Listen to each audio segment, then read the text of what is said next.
Artinya gerakan mahasiswa dua targetnya. Satu, menumbangkan Jokowi untuk mengadili kejahatan konstitusi dan demokrasi tadi. Kedua, menggagalkan pelantikan Prabowo Gibran. Jadi gini, Bu. Karena ini produk haram. Iya, ini produk haram. Di warung-warung kopi, di emperan-emperan kampus, ataupun di emperan-emperan teras-teras kafe juga orang sudah mendiskusikan terkait dengan kejahatan Jokowi. Wah, kok Gibran loh bisa memimpin kita. Dulu Prabowo mengecam Jokowi boneka Megawati. Sekarang Prabowo yang bonekanya Jokowi. Makanya kami sebagai mahasiswa tentu kami akan menolak. Pelantikan pun demikian, kami akan melakukan penolakan. Itu Jokowi lah sumber kejahatan. Bukan sumber masalah lagi. Sumber kejahatan.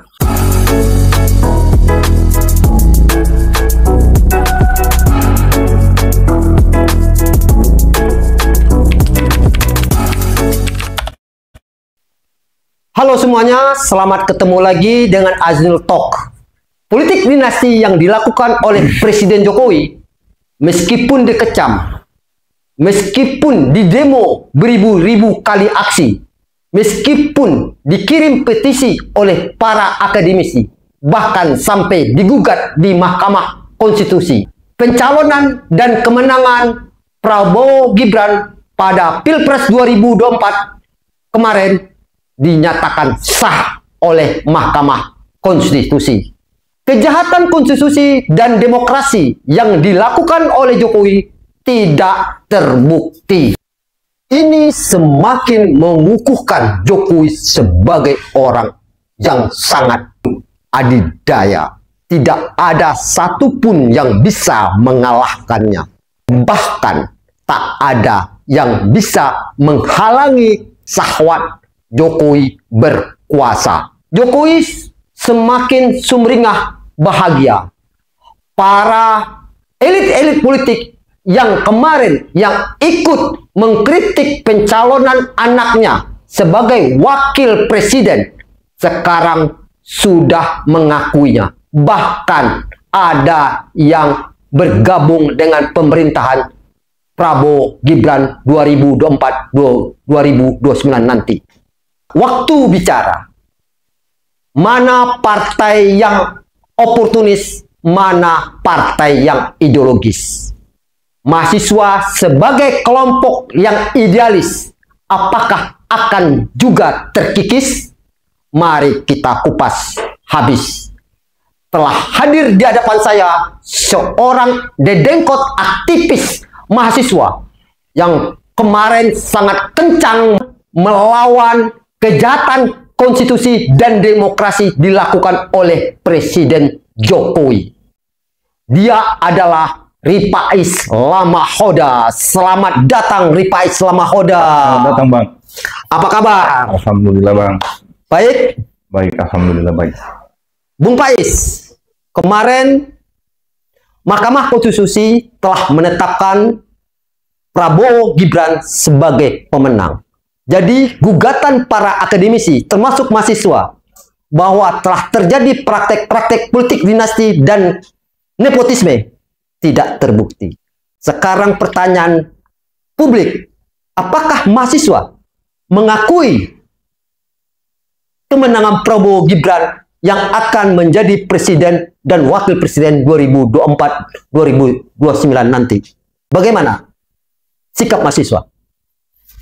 Terima kasih, Bang, ya, atas kesempatan yang diberikan. Tentunya kita sangat menghormati atas kesempatan yang diberikan oleh Abang yang salah satu juga sebagai pelaku sejarah yang melahirkan reformasi. Jadi berbicara tentang reformasi ini kan merupakan bagian dari perjuangan yang berdarah-darah, bahkan nyawa pun dipertaruhkan. Artinya itu yang kemudian sudah menjadi kesepakatan bersama.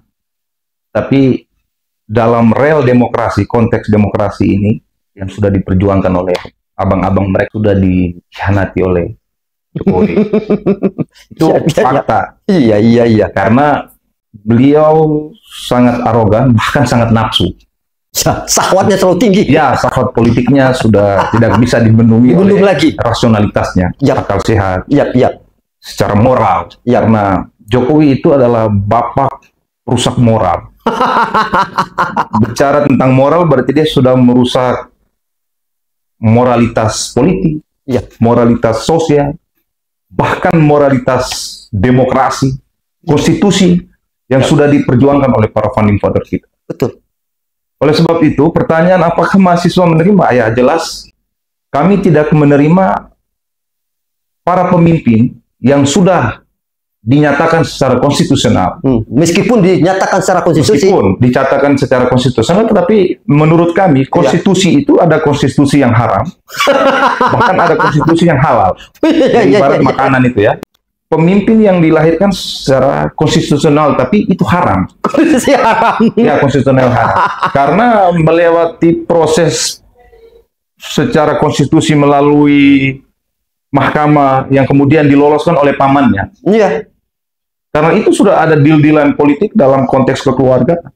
Jadi dinasti politik itu sudah dilakukan oleh Jokowi melalui pamannya Iya. sebagai wasilah, sebagai perantara Iya. untuk kemudian meloloskan Gibran. Lalu kemudian sudah diloloskan, bahkan dalam proses pemilihan sekalipun itu terjadi kecurangan. Bukan dugaan lagi.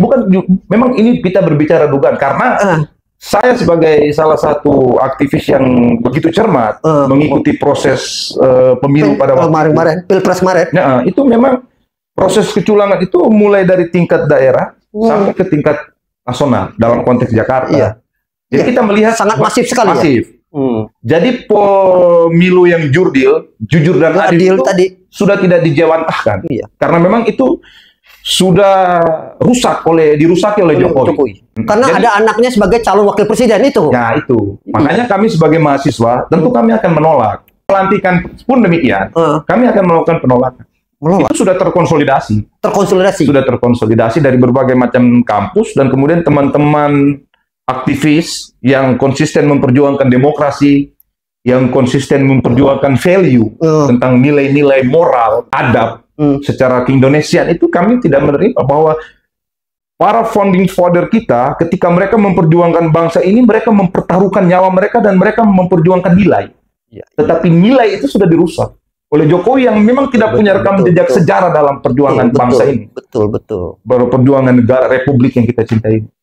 Artinya mahasiswa tidak menerima kemenangan Prabowo Gibran ini. Yang jelas kan meskipun Mahkamah Konstitusi sudah mengesahkan kemenangan mereka.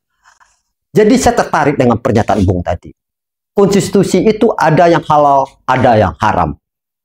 Yang haram itu bagaimana, Bung? Ya, konstitusi itu kalau dia halal itu berarti prosesnya juga tidak menyeleweng dengan aturan-aturan ataupun mekanisme yang sudah tersedia. Sudah diharamkan dengan cara-cara licik oleh Jokowi sebagai dedengkot dari segala macam kejahatan. Extraordinary crime yang terjadi di zaman Jokowi ini bukan hanya praktik korupsi, tetapi praktik kejahatan yang dimaksud itu karena beliau sudah merusak nilai-nilai reformasi yang sudah diperjuangkan oleh abang-abang mereka. Iya, benar. Jadi seperti Bung bilang tadi, meskipun secara legal formal diakui Prabowo Gibran kemenangannya, tetapi secara etika dan moralitas ini sangat jauh dari kenyataannya. Jadi mahasiswa mengatakan produk Pilpres kemarin menghasilkan cara-cara haram, begitu? Ya, haram. Terus kalau produk haram tadi ini, Bung, apakah Bung sebagai aktivis mahasiswa melakukan cara-cara inkonstitusional, yaitu melalui jalur apa? Apakah jalur inkonstitusional? Ya, kalau berbicara dalam konteks perlawanan ini kan Jokowi sudah mengadopsi strategi-strategi oligarki. Strategi oligarki itu adalah dia membungkam suara-suara rakyat ataupun suara civil society, kaum-kaum penggerak, kaum-kaum gerakan dalam konteks mahasiswa sekalipun itu dia sudah melakukan politik transaksional. Artinya apa? Dia melakukan transaksi materialisme untuk membunuh spirit dan semangat perlawanan terhadap mahasiswa. Oleh sebab itu, jalan yang kita tempuh itu adalah menurut kami itu hanya cuma satu, itu adalah revolusi. Apakah revolusi adalah itu jalur konstitusional? Tidak. Ya, itu jalur konstitusional. Kita berbicara tentang revolusi itu adalah sebuah narasi kekerasan, tapi menurut kami itu tidak. Karena para pejuang yang kemudian memerdekakan bangsa ini juga mereka menggunakan cara revolusi. Ya, betul, betul. Karena revolusi itu bukan seharusnya kita harus melakukan kejahatan, tidak. Tetapi itulah satu-satu cara untuk bisa menghancurkan tembok besar dinasti Jokowi yang diciptakan melalui gorong-gorong kekuasaan. Ya, satu-satunya itu revolusi. Revolusi yang Bung harapkan, yakin Bung bisa melakukan itu sebelum pelantikan Prabowo Gibran ini.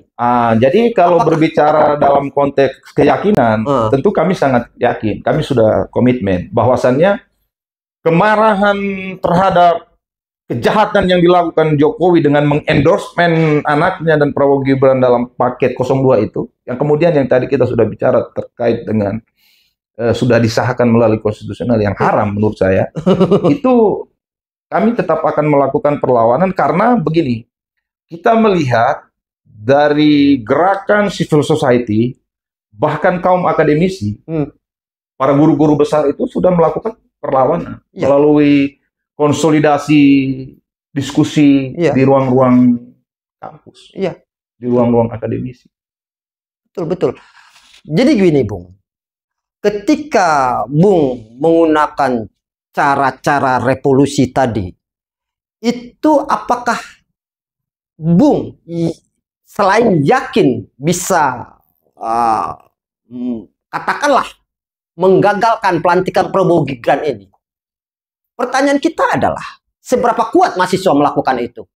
Sementara waktu kemarin, waktu anak Jokowi ditetapkan sebagai calon wakil presiden, itu gerakan mahasiswa bukan sembarangan juga.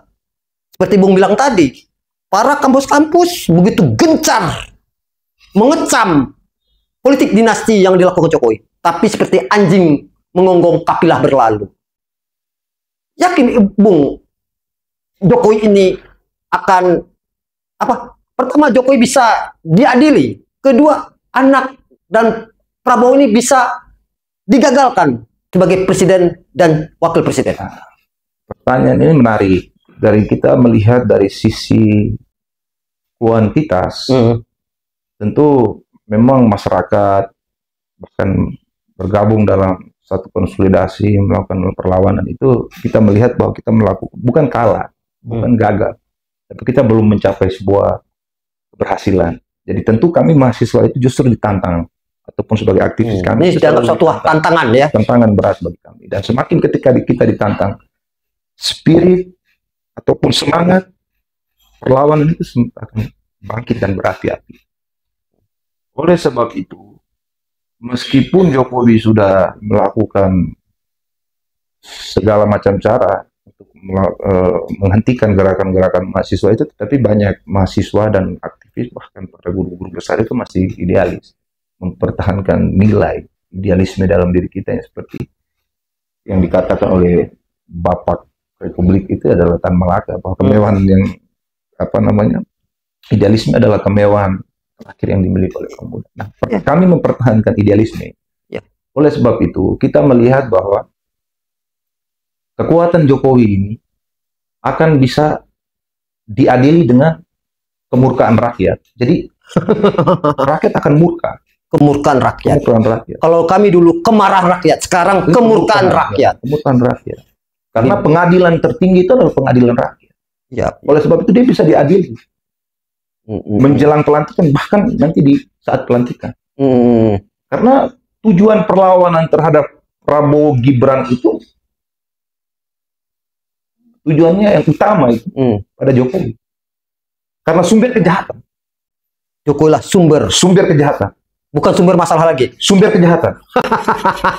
Karena masalah itu nanti kita masih bisa diskusikan. Betul. Tapi kejahatan itu sudah tidak bisa didiskusikan, tidak bisa ditolerir. Yes. Abang pun membaca, sekarang gerakan para kelompok civil society dan kelompok pro demokrasi bukan lagi masalah, dibilang masalah. Ini adalah kejahatan konstitusi dan kejahatan demokrasi. Benar, ini bukan masalah lagi. Levelnya bukan masalah lagi. Tapi ini sudah kejahatan. Apa kejahatan Jokowi ini, Bung? Yang begitu murkanya mahasiswa. Apa itu? Ya, karena Publik ingin tahu itu. Dia sudah melakukan transaksional nepotisme, politik nepotisme. Dia sedang membangun feodalisme. Jadi feodalisme itu dia sangat menyesatkan dada. Karena ketika feodalisme itu muncul, maka muncullah kemunafikan, muncul arogansi. Nah itu ada pada Jokowi. Yang dimana dia ingin membangun sebuah dinasti yang dulu kita kenal itu adalah dinasti yang terbesar itu adalah dinasti Firaun. Tapi ini dia membangun dinasti Firdodo. Dinasti Firdodo. apa tuh? Firaun Widodo. Ya, Firaun Widodo. Jadi, yang ini yang menjadi kemarahan rakyat. Karena di dalam sejarah para founding person kita yang kemudian mendirikan negara ini tidak ada yang kemudian melakukan politik dinasti dengan mendistribusikan anaknya. Ketika dia sudah hendak selesai memimpin, dia kemudian endorse atau mendistribusikan anaknya, mengkaderisasi anak untuk melanjutkan kepemimpinan. Itu Soeharto yang kuat sekalipun pada masanya, yang disebut dengan otoriter, itu pun dia tidak melakukan hal yang seperti yang dilakukan oleh Jokowi, kejahatan yang dilakukan oleh Jokowi. Tidak ada. Bahkan anaknya waktu itu dikasih kursi empuk ke menteri juga, itu diprotes oleh rakyat. Walhasil 30 tahun kekuasaan itu pun dia tidak mendistribusikan, mengkaderisasikan anaknya untuk jadi pemimpin, untuk menggantikan posisinya. Nah, sampai pada zaman Abdurrahman Wahid, Megawati, SBY yang 2 periode sekalipun dia tidak mengkaderisasi anaknya untuk menggantikan posisinya sebagai seorang pemimpin. Cuma Jokowi yang melakukan. Jokowi. Seorang tukang kayu. Saya tidak menghina profesi. Ini bukan persoalan diskriminasi. Betul. Tapi ini adalah satu praktik kejahatan nyata yang dilakukan oleh Jokowi, yang kemudian dia hanya menutup topeng kemunafikan itu dengan senyum-senyum palsu. Yang kemudian ini yang menciptakan kemarahan. Kemarahan rakyat ini kita sudah melakukan survei, sudah melakukan observasi, pengamatan, itu sudah ke daerah-daerah. Daerah ini marah. Hanya ruang-ruang konsolidasi itu sudah tidak tersedia lantaran mereka jauh. Tapi selama ini digembor-gemborkan di media sosial seakan Jokowi ini dicintai 80%. Seakan gini, Bung. Apalagi abang tuh sering juga kena bully, kena serang oleh para buzzer-buzzer Jokowi. Seakan mereka tuh masih kuat, sangat dicintai oleh rakyat Indonesia. Abang pun sempat diusir, Bung, dari negara ini. Kalau nggak suka Jokowi, udah pindah aja dari negara ini. Yang Bung Pais rasakan di daerah itu, benarkah seperti itu? Atau tidak juga, Pak. Jadi kalau di NTT, jadi kekuatan Jokowi yang itu semu semuanya itu. Iya, jadi dia hanya datang itu hanya untuk menunjukkan satu yang disebut dengan pencitraan. Untuk mengambil hati rakyat, agar rakyat itu mencintai pemimpin yang turun ke got, pemimpin yang dikatakan pemimpin yang sederhana. Tapi pada prinsipnya tidak. Dia menutupi semua kejahatan itu dengan topeng kemunafikannya itu. Sehingga, Bang, di Papua itu dia berapa kali datang, hampir 19 kali, bahkan 20-an. Itu, tetapi dia tidak menemui masyarakat kecil, tetapi di situ ada agenda politik strategis yang ingin dia lakukan. Di sana, terkait dengan di Intan Jaya itu kan ada satu sumber daya alam yang belum diraup, belum digarap, itu potensi emas, nikel, batu bara yang besar. Sehingga kemarahan rakyat Papua pun demikian, banyak transportasi darat, laut itu belum maksimal yang dilakukan oleh Jokowi. Jadi dia hanya membantu dia membangun waduk-waduk itu, tapi realisasinya ada. Tetapi manfaat dari waduk itu tidak nampak. Jadi ketika kita menilai bahwa Jokowi itu adalah pemimpin terbaik yang disukai oleh rakyat, itu adalah narasi yang dimainkan oleh buzzer-buzzernya. Jokowi kan sekarang semakin pede, Bung. Elit-elit politik kemarin yang anti politik dinasti laku Jokowi sekarang udah merapat bahwa mereka. Nah, ini menarik, Abang. Jadi kalau berbicara dalam konteks demokrasi, yang sistem yang kita gunakan saat ini adalah sistem pemerintahan presidensial. Presidensial system. Nah, sistem presidensial itu dia itu beda dengan parliamentarianism system. Namun dalam konteks presidensial itu para elit-elit ini mereka memahami bahwa kalau sistem presidensial itu DPR itu harus menempatkan dirinya sebagai oposisi. Entah partai itu berkoalisi, tapi sikap DPR dalam parlemen itu mereka harus menunjukkan independensi. Sekarang mereka berebut, tapi pada faktanya semua menghamba. Menghamba, ya. Mereka bukan berebut lagi, menghamba. Menghamba. Nah, mereka menghamba ini hanya tujuannya untuk mengamankan kepentingan bisnis, kepentingan politiknya, karena dilihat dari partai-partai yang ada, yang saat ini, kan tadi temanya itu kan berbicara sikap partai politik, ada yang ideologis, ada yang pragmatis. Iya.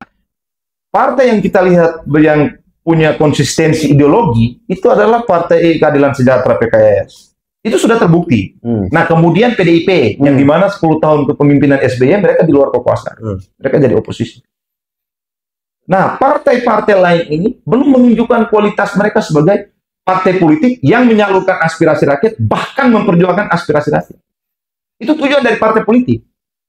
Tetapi mereka sudah keluar dari nilai, value yang dalam konteks esensi partai itu sudah mereka abaikan. Kenapa? Rakyat itu hanya dijadikan komoditas politik 5 tahun.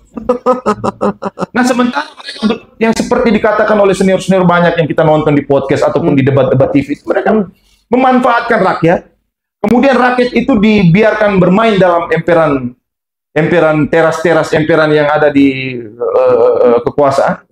Sementara mereka menyantap makanan enak. Jadi rakyat itu diabaikan. Nah, sementara partai politik yang mestinya yang kemarin berada di kubu perubahan, bahkan yang berada di 03, itu harus konsisten.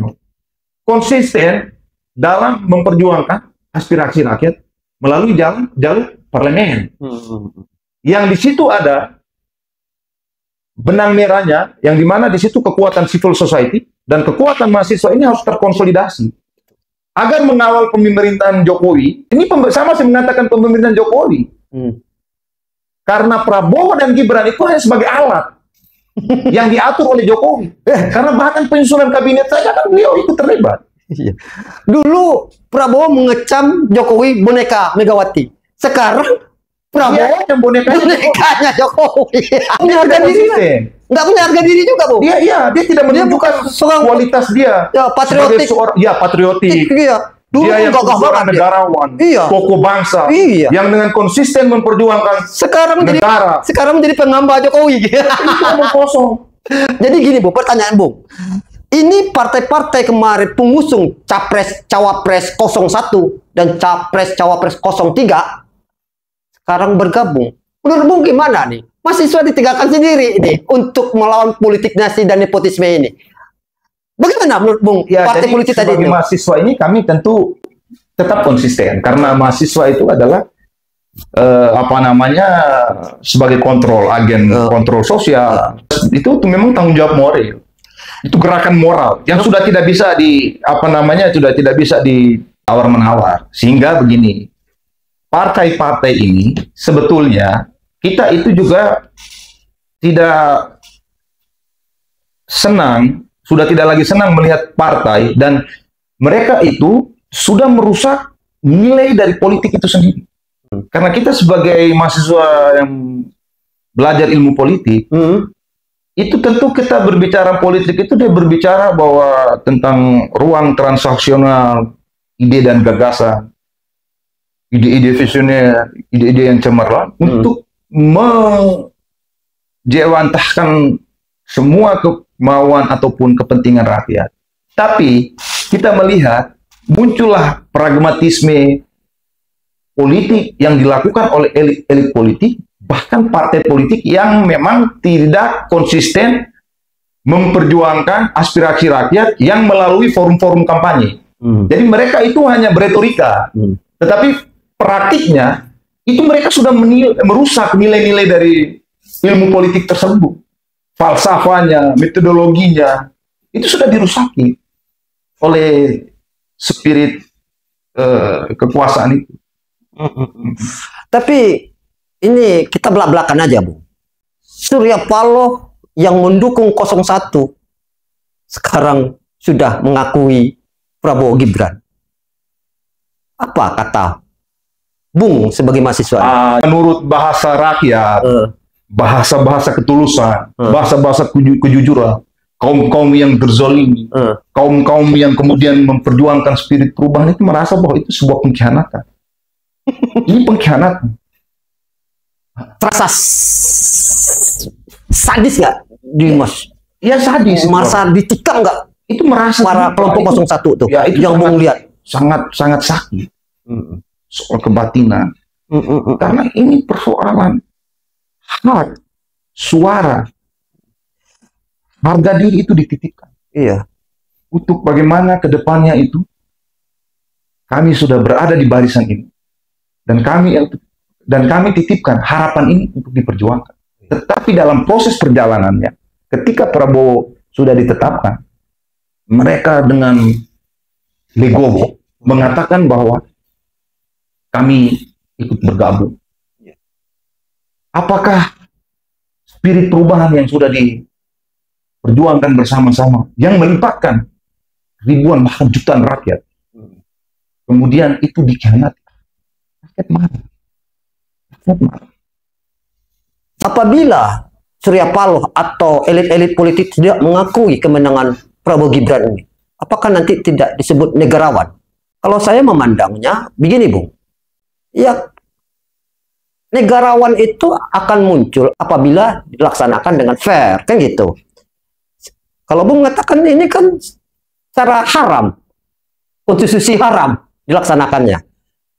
Masa dia mau cara haram dibenarkannya? Ya, makanya saya bilang, sebetulnya partai-partai yang tidak mendukung 02 itu, mereka kalau melihat, kalau kualitas kenegarawan mereka itu muncul dan diakui oleh rakyat, bila mana ketika ada dugaan ataupun bahkan sudah terbukti praktik-praktik kejahatan yang dilakukan misal oleh 02, maka partai-partai yang punya kekuatan di parlemen gabung juga untuk melawan, melakukan perlawanan. Namun semua ini mereka abaikan. Jadi hak angket itu sangat wajib untuk dilakukan. Tapi kayaknya hak angket tadi pun udah masuk angin, Bung. Semua masuk angin. Jadi semua itu berarti Jokowi itu benar-benar tidak terkalahkan, Bung, ya. Tidak tersentuh malah dia. Apakah mahasiswa mampu, yakin bisa artinya mengadili Jokowi tersebut dan bahkan menggagalkan pelantikan Prabowo Gibran? Ya, kita yakin, karena kita yakin nih begini, pada waktu 98 yang kita pelajari tentang mungkin barangkali narasi, itu referensi dari abang mereka, dari buku-buku, banyak kita pelajari juga. Memang ada kekuatan, jadi kita berbicara tentang Indonesia ini, kita tidak lepas pisahkan dari kekuatan-kekuatan global. Itu kita tidak bisa lepas pisahkan. Jadi mahasiswa itu ataupun aktif, dia harus melihat Indonesia itu lebih jauh lagi. Nah, lebih jauh itu maksudnya kita harus melihat dari sisi konsolidasi global, untuk mengintervensi jalannya sebuah negara, proses perjalanan sebuah negara. Nah, kita melihat bahwa pada zaman 98 itu kiblatnya gitu, ada kan blok timur, blok barat. Ada yang kemudian pada waktu itu kita melihat bahwa 98 waktu itu didukung oleh blok barat. Dikuasai oleh negara adidaya Amerika melalui tangan-tangan CI untuk menunggangi gerakan-gerakan itu. Karena pada waktu itu Pak Harto dia tidak menuruti. Nggak butuh lagi. Orang blok barat nggak butuh lagi. Dia udah tua katanya. Jadi kita kalau sekarang, nah ini kan Jokowi ini kan berkiblat kepada oligarki. Jadi oligarki itu, jadi Jokowi ini kiblatnya ini nggak jelas. Nggak jelas juga. Nggak ke timur, nggak juga ke barat. Nggak juga ke barat. Saya malah melihat Jokowi itu tidak punya ideologis, Bung. Memang dia tidak punya ideologis. Nah, makanya. Apapun disikatnya, yang penting menguntungkan buat dia. Yang penting, jadi dia menghalalkan segala cara. Seperti dikatakan oleh. Nggak ada ideologisnya. Tidak ada. Iya, prinsip-prinsip bernegara aja dilanggar dia. Dilanggar. Yang penting dia hanya memenuhi syahwatnya. Syahwatnya bukan dia, syahwatnya oligarki. Oh iya. Jadi kita melihat bahwa kekuatan oligarki ini sangat masif di belakang Jokowi. Betul. Sehingga ketika banyak gerakan-gerakan besar, misal kasus Omnibus Law, Ya. ya kan, Iya. terkait dengan Omnibus Law, Iya, banyak persoalan-persoalan waktu itu yang kemudian dilakukan gerakan protes terhadap mahasiswa, civil society, bahkan gerakan 212 pada waktu itu juga tidak mampu melengsarkan Jokowi. Iya. Oleh sebab itu, apakah pertanyaan tadi yang dikatakan oleh Bang Astil bahwa apakah mahasiswa konsisten? Ya, kami konsisten. Karena Ya. oligarki, kalau misalnya kekuatan itu pun bisa dibantai juga dengan kekuatan apa namanya spirit juang oleh teman-teman mahasiswa, Iya. oleh teman-teman gerakan, teman-teman aktivis, bahkan seluruh tokoh-tokoh akademisi yang Iya. ikut terlibat dan memasifkan, menyatukan gerakan ini. Kita yakin Prabowo Gibran akan dilantik. dan Jokowi tumbang juga. Karena artinya gerakan mahasiswa dua targetnya. Satu, menumbangkan Jokowi untuk mengadili kejahatan konstitusi dan demokrasi tadi. Kedua, menggagalkan pelantikan Prabowo Gibran. Jadi gini, Bung. Karena ini produk haram. Iya, ini produk haram, Bang. Jadi produk haram ini nggak perlu diakui. Tidak diakui. Nggak perlu kita akui ya. Kita tidak mengakui. Oke, itu mahasiswa, keras sekali mahasiswa. Jadi gini, Bung. Menyambung pernyataan saya tadi. Jokowi ini bukan seorang ideologis. Lalu, jangankan memperjuangkan sebuah nilai-nilai, sikap kenegarawanan saja tidak dia punya. Jadi, mahasiswa ini bisa saja Jokowi menganggap anjing menggonggong kapilah berlalu. Seandainya terjadi seperti itu, seperti kemarin-kemarin juga, saya merasakan juga, Bung, karena pernah jadi aktivis itu, akan sakit hati banget. Sekarang kemarahan itu apakah sudah terbentuk dari mahasiswa? Ya, itu kemarahan ini kan sudah meledak. Meledak ya. Ledakan kemarahan rakyat itu mahasiswa, guru besar itu kemarin sebelum sebelum pemilu juga, bahkan sesudah pemilu itu sangat masif. Bahkan selesai pemilu kemarin juga kan gerakan mahasiswa di kampus-kampus melakukan mimbar bebas. Iya. Nah, potensi ini harus dirangkul. Jadi komunikasi lintas kampus, ya, komunikasi lintas elemen-elemen masyarakat, organ-organ kemahasiswaan, organisasi kemahasiswaan yang juga para guru besar. Sudah beberapa kali kita bertemu di forum-forum. Meskipun itu perjuangan yang nanti kemudian mendapatkan hasil yang baik ataupun tidak sesuai dengan kehendak, kami tetap akan tetap konsisten. Ya. Karena itu merupakan tanggung jawab moral kami. Ya, sebelum tanggal 20 Oktober dilantiknya Prabowo Gibran, pertanyaannya, Bung, di antara yang dua ini, siapa yang paling bermasalah menurut mahasiswa, di mata mahasiswa? Menurut mahasiswa, yang paling bermasalah di antara apakah Prabowo-nya, apakah Gibran-nya, atau kedua-duanya? Sebetulnya dua-dua ini bermasalah. Bermasalah kedua-duanya ya. Bermasalah. Gibran diloloskan melalui kecurangan di MK. Ya kan, beliau kemudian merubah undang-undang untuk meloloskan anak. Itu sudah sebagai bagian kejahatan. Kejahatan konstitusi dan kejahatan demokrasi. Nah, kemudian Prabowo ini juga diloloskan, dimenangkan dengan cara-cara yang curang, cara-cara culas. Jadi dua-dua ini bermasalah. Nah, entah kalau berbicara dalam konteks kejahatan masa lalu itu, kita harus memiliki data yang valid. Kita tidak boleh, misalnya kami mahasiswa, kita berbicara dalam konteks kontekstual, itu melalui kajian-kajian yang empiris. Tidak boleh kemudian kami langsung mendengar sepihak tanpa melakukan kajian. Memang, nah, tetapi kalau melihat dari kejahatan dua orang ini ya, di Prabowo dan Gibran itu, memang yang paling jahat itu adalah Gibran. Yang paling bermasalah adalah Gibran. Ya, karena dia melalui produk kejahatan. Iya. Begini, Bung. Seandainya ada kompromis pada mahasiswa, Prabowo tetap menjadi presiden, Gibran didiskualifikasi. Apakah sudah sesuai dengan tuntutan mahasiswa? Iya, tujuannya itu. Tujuannya bahwa Gibran ini harus didiskualifikasi. Dia tidak boleh dilantik. Foto-fotonya itu tidak boleh dipajang di rumah-rumah. Karena kami merasa bahwa pemimpin haram. Iya. Apa kebanggaan kita sebagai warga masyarakat, sebagai bangsa, ketika kita dipimpin oleh seorang anak haram reformasi. Dan anak haram konstitusi. Anak haram konstitusi. Anak haram demokrasi. Jadi kalau seandainya terjadi diskualifikasi kepada Gibran, baru mahasiswa berhasil dan perjuangan. Ya, Kalau itu tidak, sebuah keinginan. kalau tidak, Kami bagaimana? tetap akan melakukan. Akan. Meskipun ketika dia, misalkan dia lolos ya, misalnya, Iya. tapi kami komitmen, kami tetap akan melawan. Namun ketika dia lolos melalui proses pelantikan, dia disahkan oleh MPR bahwa dia dinyatakan sebagai wakil presidennya Prabowo, kami tetap akan melakukan perlawanan. Karena di situ kami merasa ketika Prabowo presiden, Jokowi meskipun dia yang kemudian dikatakan sebagai kingmaker, dia tidak akan berhasil melakukan intervensi terhadap Prabowo. Karena Prabowo ini dia juga yang jelas dia manusia. Saya ini digagalin 2 kali.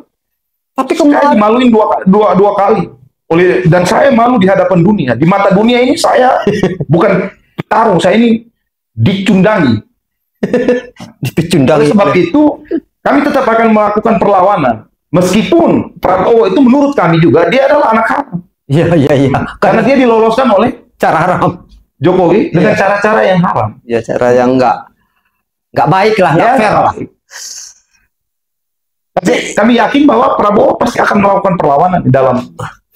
Tapi sekarang saya lihat di media, Prabowo menyatakan bahwa dia itu menjadi presiden dipersiapkan. Artinya, ini kejujuran Prabowo mengatakan bahwa dia itu adalah bonekanya Jokowi. Ya. Jadi dalam Seandainya Bung, ini berandai lagi ini. Kita kan mungkin aja skenario 2024 nanti pasca pelantikannya bisa dilantik, bisa nggak dilantik. Kalau dilantik, si Prabowo-nya sebagai bonekanya Jokowi, bisa juga independen, dia melawan Jokowi. Seandainya boneka Jokowi, apakah Prabowo ini perlu ditumbangkan juga menurut Bung? Tadi kan Bung berharap kami mahasiswa sudah puas apabila Gibran digagalkan dilantik sebagai wakil presiden. Oke, digagalkan. Ternyata Prabowo ini bonekanya Jokowi. Bagaimana? Apakah mahasiswa akan marah juga kepada Prabowo? Ya, menarik. Jadi strategi Prabowo ini saya mengingat 20 tahun yang lalu di Pilpres Turki. Ketika Erdogan ini dia mencalonkan diri sebagai presiden. Nah, Recep Tayyip Erdogan ini pada waktu itu dia menghambat pada kekuatan-kekuatan global yang didukung oleh Amerika, kom-kom-skuler. Dia menghambat. Kemudian dia mendapatkan pemimpinan. Dia memenangkan pertarungan sebagai presiden Turki pada waktu itu. Nah, ketika dia memimpin, dia kemudian melawan balik. Harus skuler, dukungan kekuatan yang kemudian dari Barat, misalnya dari Amerika, dia melawan kembali. Dan kemudian dia menunjukkan kepahlawanan, kepemimpinan dia dalam menyelawan hegemoni global. Nah, hari ini Turki kembali membangkitkan kedikdayaannya sebagai negara yang melawan hegemoni global dalam hal kekuatan-kekuatan Barat. Nah, kita melihat dalam konteks Indonesia di masanya Prabowo ini, di Jokowi dan Prabowo pertarungan dari 2014, 2019 sampai pada 2024 ini, kita melihat bahwa ada fotokopi. Dia menggunakan strategi itu, Erdogan. Dia hanya menuruti kemauan Jokowi. Ya kan? Kemudian ketika dia mendapatkan kekuasaan, yang jelas dia akan melakukan perlawanan. Nah, ketika Prabowo dia melakukan perlawanan terhadap kekuatan dinasti ini ataupun kejahatan Jokowi yang kemudian selama ini dia merasa bahwa saya juga dijahatin. Itu kita tetap akan mendukung. Tetapi kalau misalnya dia juga tetap menghamba pada Jokowi dalam masa kepemimpinannya sebagai seorang presiden yang tidak menunjukkan kegagahannya, kepatriotannya, maka kami akan melawan itu. Soeharto aja abang mereka tumbangkan, masa Prabowo kita nggak bisa? Jadi gini, Bung, ada teori konspirasi ini yang berkembang. Ada rencana konspirasi akan meracun Prabowo sebelum dilantik. Ya. Ada juga teori konspirasi satu lagi, Gibran akan disingkirkan. Dua kemungkinan itu apa sebenarnya, Bung? Apakah kedua benar atau salah satunya benar? Mungkin terjadi teori konspirasi ini. Iya, jadi semua ini kan berbicara soal syahwat yang tadi, syahwat kekuasaan, syahwat kepentingan. Oleh sebab itu, dua-dua ini kan punya nafsu. Iya. Prabowo juga Punya nafsu. dia punya dendam politik.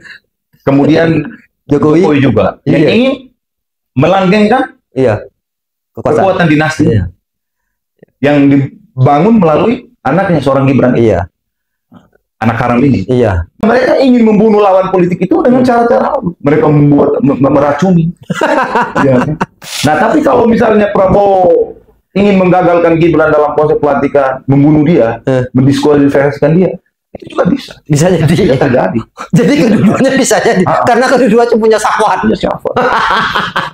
Karena ikan itu ketika sudah disimpan di atas meja, tidak dijaga, tentu kucing itu kan pasti nyerang. Jadi kedua-duanya ini saling ada harmoni juga. Jadi saling terkam-menerkam aja keduanya ini. Nunggu waktu aja nih ya.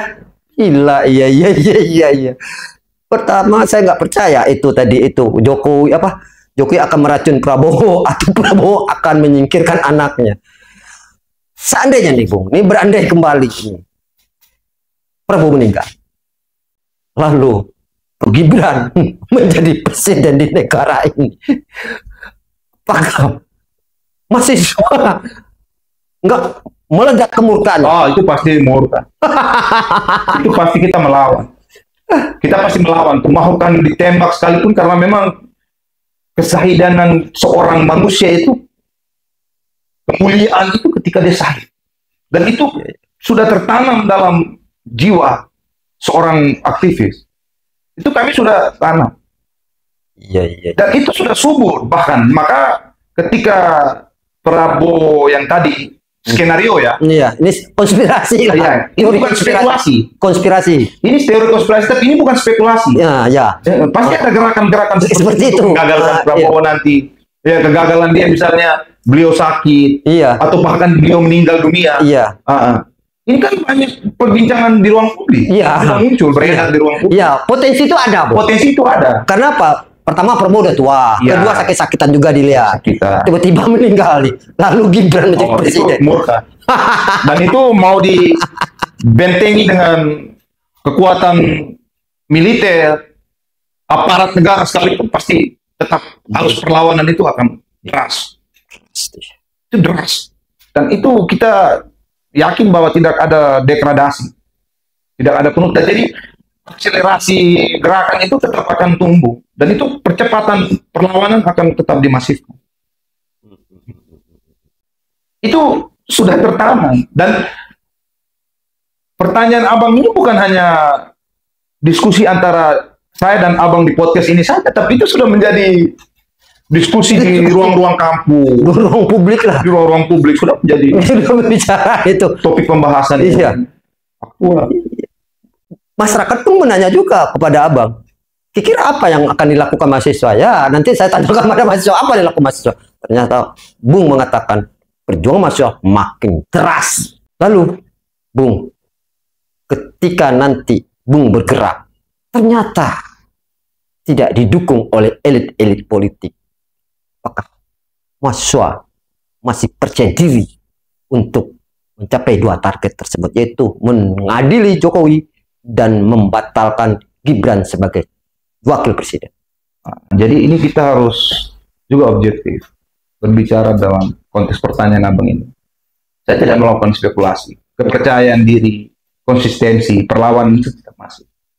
Tetapi mahasiswa juga tidak bisa berjalan sendiri.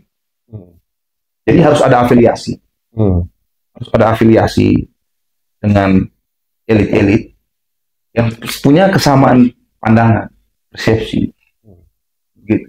Sehingga perjuangan itu tidak semata-mata hanya dari sisi kubu mahasiswa, tapi harus ada penyatuan, konsolidasi dari gerakan mahasiswa, civil society, dan dukungan-dukungan dari kekuatan elit itu juga diperlukan. Itu tidak bisa menafikan itu. Betul. Tapi kalau bicara dalam konteks konsistensi mahasiswa, yang jelas kami tetap akan melawan. Karena itu sudah menjadi tanggung jawab moral.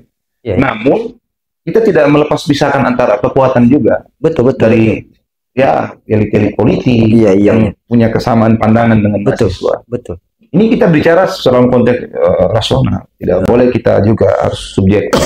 Yang arogan juga merasa mampu sendiri melakukannya. Kita tidak. Tentu spirit yang kita tanamkan itu tetap melakukan perlawanan apapun yang terjadi. Hanya harus butuh dukungan dari rakyat, dari elit politik yang punya kesamaan pandangan. Iya. Sebelum kita mengakhiri, saya ingin apa pesan Bung kepada mahasiswa dan kepada masyarakat? Jadi begini Bang, saya kemarin itu sempat membaca buku itu, namanya buku teori politik. Jadi salah satu pakar teori itu politik itu dia punya namanya Lidley. Lidley itu mengatakan bahwa sebuah kekuasaan itu yang zolim, kekuasaan yang arogan, yang kemudian mementingkan kepentingan oligarki, bahkan kelompok keluarga, itu bisa dilakukan hanya dengan satu, yaitu semangat dari rakyat, semangat dari mahasiswa, dari kaum civil society, kemudian para akademisi, para elit politik yang punya idealisme, itu harus disatukan. Nah, oleh sebab itu, ketika kalau kita mau melakukan perlawanan untuk menumbangkan dinasti Jokowi ini, maka satu-satu kekuatan kita itu adalah konsolidasi kekuatan ini, penyatuan kekuatan antara mahasiswa, rakyat, civil society, dan kemudian dengan para akademisi. Itu sudah dilakukan. Nah, oleh sebab itu, saya mengajak kepada seluruh mahasiswa dan teman-teman dari gerakan yang sudah bukan mahasiswa, tapi tetap konsisten, kaum pro demokrasi, yang melawan dinasti politik, nepotisme, korupsi. Nah, oleh sebab itu kita harus menyatu. Tapi ada gini, Bu. Perjuangan mahasiswa sekarang kan sangat elitis dianggap masyarakat.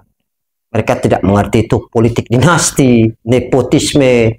Tapi kalau mungkin berhubungan dengan sembako, mungkin mereka cepat bergerak. Kalau 98 itu kan diuntungkan dengan kondisi ekonomi pada saat itu. Zaman ya, Bang. Jadi saya sering sekarang, sayangnya ini perjuangan kelas menengah saja. Kelompok mahasiswa, kelompok para praktisi hukum, para akademisi, NGO, dan masyarakat bawah itu, akar rumput itu tidak mengerti persoalannya. Nah, itu persoalannya bahwa di zaman 98 ini kan saya bilang era. Waktu itu kan di zaman abang mereka itu kan belum digerogoti oleh kehidupan yang hedon melalui elektronik sudah mulai muncul. Oleh beda kekuatan digital, digitalisasi, disebut dengan era postmodernisme. Nah, sehingga waktu itu di zaman abang mereka itu kan semua konsisten membaca, diskusi, mengkaji. Jadi ruang-ruang konsolidasi dalam forum diskusi itu tetap ada di kampus-kampus, di luar kampus. Betul. Mahasiswa di zaman ini sudah terkontaminasi oleh teknologi sekarang. Teknologi, menggunakan handphone. Jadi orang lebih cenderung main game. Mereka sudah tidak fokus lagi dengan ruang-ruang literatur. Ruang-ruang literasi itu sudah mati. Ruang-ruang diskusi pun sudah mati. Sudah mati semua, Pak. Itulah tanggung jawab ataupun problem yang kita hadapi saat ini adalah bagaimana kami meyakinkan kepada seluruh mahasiswa, mahasiswa, seorang mahasiswa itu dia itu ketika dia akan merasa hebat, ketika dia melakukan demonstrasi, perlawanan, lalu kemudian dia dipenjarakan. Ya. Itulah kehebatan. Ya. Nilai yang harus dibanggakan oleh seorang mahasiswa. Hei teman-teman aktivis, ketika kalian sudah menjadi sarjana, dan kemudian kalian masih berada di gerakan, di jalur perjuangan, kalian tetap harus konsisten. Tanpa ada gerakan, menghindar dari gerakan-gerakan transaksional materialisme yang dilakukan oleh penguasa. Sehingga tidak ada kompromistis antara mahasiswa dengan teman-teman gerakan perlawanan dengan elit Penguasa. penguasa. Untuk menyadarkan rakyat saat ini juga pas momentum. Ini momentumnya sangat tepat, di mana isu-isu dinasti kejahatan yang dilakukan oleh Jokowi yang dari awal kita diskusikan itu kan memang sudah menjadi konsumsi publik. Itu sudah menjadi publik konsumsi kan. Sehingga saya pikir kalau dibangkitkan terus semangat ini akan menjadi sebuah ledakan kemarahan rakyat.